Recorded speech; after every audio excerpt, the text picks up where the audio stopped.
Yan, dito pa yung iba. Sandali, sandali.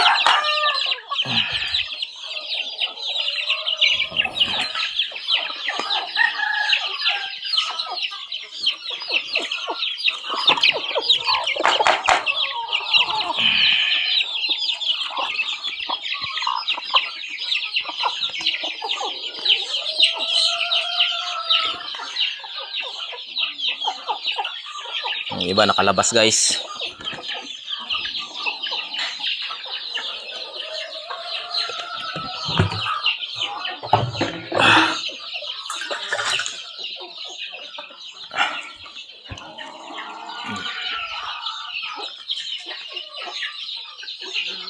Dami na, hindi ko na mabilang kung ilang sisiw na meron tayo ngayon, guys.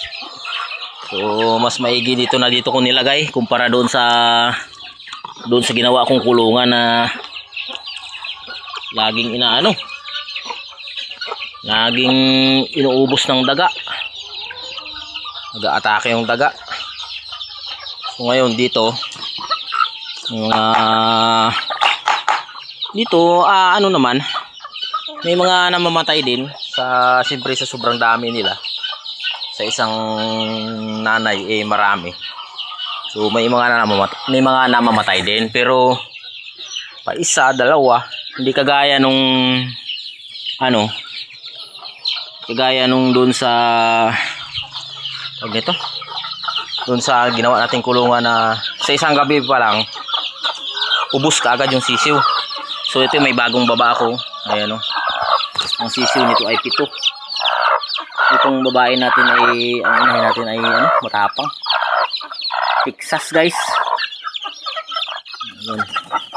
Dito yung anak niya.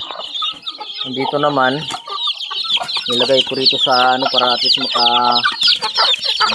ng mga sariwang hangin, kasi yung kinulungan ko nito medyo hindi sila makahinga.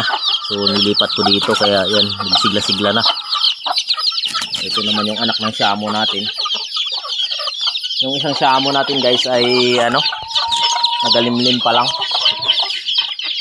So ito may bago akong tinalian, guys. Ayan, Ito na yung mga sisiw nakaraan. Ganda ng kurma. Tapos ito yung niya. Ito yung kapatid niya. Ayan.